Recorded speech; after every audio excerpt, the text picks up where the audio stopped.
Assalamualaikum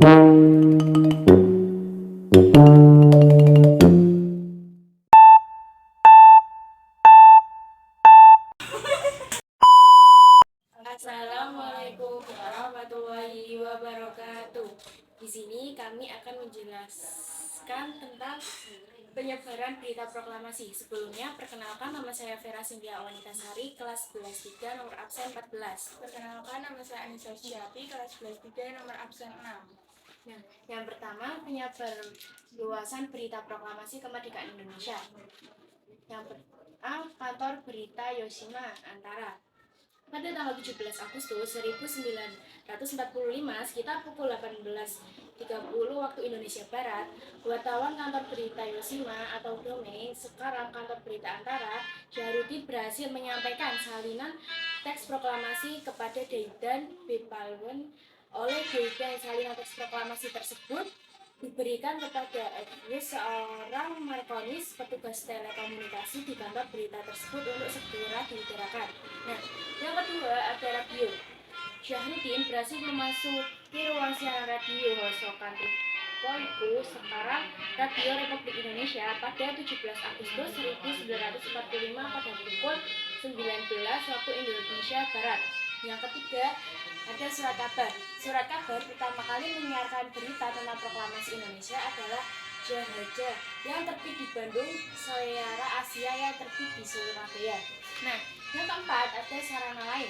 Berita proklamasi juga disebarkan melalui pemasangan pamflet, poster, dan spanduk yang disebarkan ke berbagai penjuru kota. Dan yang kelima ada penyebaran berita proklamasi kemerdekaan ke berbagai wilayah Indonesia. Nah, yang pertama ada Jawa. Jawa dibagi menjadi 3, yaitu Jawa Barat, Yogyakarta, dan Jawa Timur. Jawa Barat, teks proklamasi diterima di kantor berita Dome, Jawa Barat di Bandung pada jam 12 waktu Indonesia Barat pada tanggal 17 Agustus 1945. Telegram proklamasi di kantor berita Dome Bandung diterima oleh Asyid Palinggi, Muhammad Adam, lalu Danila dan Matulesi. Mereka menyalin teks proklamasi pada papan yang ditulis dengan huruf besar dan memanjangnya di depan kantor berita Dome Jalan Dago sehingga menimbulkan kerumunan massa. Berita proklamasi juga dikirim ke redaktur harian Cahaja pada tanggal 17 Agustus siang. Berita kemudian dibocorkan oleh wartawan Cahaja sehingga menyebar ke seluruh kota. Yang kedua, ada Yogyakarta. Penyebaran berita di Yogyakarta berawal dari informasi yang diterima oleh kantor Dome pada pukul 12 waktu Indonesia Barat. Berita proklamasi kemerdekaan di Yogyakarta juga disebarkan melalui media surat kabar Sinar Matahari. Dan yang ketiga di Jawa Timur. Pada tanggal 18 Agustus 1945 pada pukul 19 waktu Indonesia Barat, Radio Surabaya menyiarkan teks proklamasi dalam bahasa Madura. Alasannya agar bahasa tersebut tidak dimengerti oleh pihak Jepang, tetapi dimengerti oleh gian masyarakat Jawa Timur di Madura dan masyarakat yang tinggal di kawasan Tapal Kuda. Penyiaran teks proklamasi baru dilakukan dalam bahasa Indonesia pada tanggal 19 Agustus 1945 saat petugas Kempetai dan dimanfaatkan oleh Syahrudin yang berhasil menyelundupkan kopi teks proklamasi ke Suera Baja Hosokoyu meskipun kantor itu telah diblokir oleh pihak Jepang. Selain Surabaya, siaran Hosokoyu mengenai berita proklamasi diterima masyarakat di Kota Malang dan Madiun. Kendati demikian, warga Malang juga merasa ragu karena mendapatkan siaran susulan bahwa berita tersebut tidak benar. Keraguan warga Malang pada akhirnya hilang setelah menerima kabar melalui telepon dari penumpang kereta api di stasiun Gubeg dan Pasar Turi. Terlebih setelah seorang tokoh Malang yang bernama Harjadinata menghadiri rapat di Surabaya pada tanggal 19 Agustus 1945 juga memberitahukannya. Kemudian yang kedua ada Sunda Kecil, berhenti NTB dan NTT. Sunda Kecil merupakan provinsi yang baru terbentuk pada masa awal kemerdekaan. Namun, informasi kemerdekaan sudah mereka terima tidak lama setelah Indonesia memproklamasikan kemerdekaannya pada 17 Agustus 1945. Wilayah Sunda Kecil yang pertama kali menerima berita kemerdekaan adalah Singaraja, Bali. Berita ini diterima oleh kelompok elit, pemuda, dan sebagian kecil masyarakat melalui siaran radio yang didengarnya. Berita tersebut pertama kali didengar oleh IDAA Gede Agung pada 17 Agustus 1945. Berita proklamasi juga diterima pemuda Bali melalui kontak mereka dengan pemuda-pemuda di Jawa. Selain melalui informasi tersebut, berita proklamasi secara resmi dilakukan oleh Mr. Eifel Ketut Puja yang menjadi anggota PPKI dan merupakan gubernur Sunda Kecil pertama. Kemudian yang ketiga ada Sumatera. Wilayah Sumatera secara umum sejak 15 Agustus 1945 terisolasi dari dunia luar.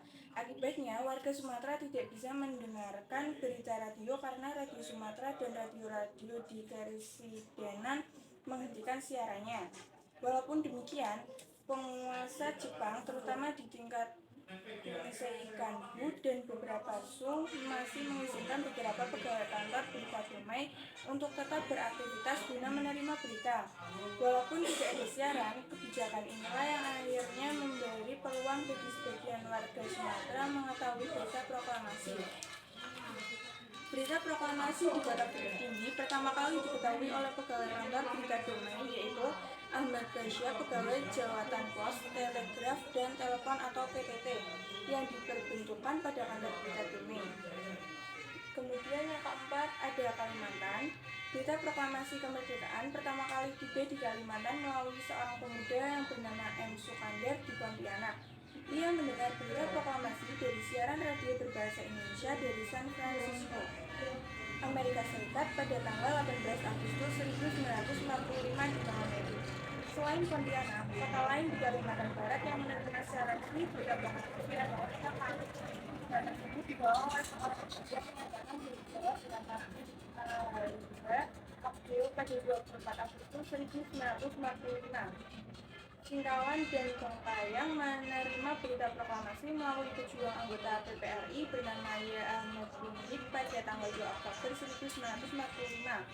Sementara itu, Sambas yang letaknya cukup jauh dari Singkawang, masyarakatnya menerima berita proklamasi kemerdekaan melalui siaran radio Sarawak. Yang kelima ada Sulawesi.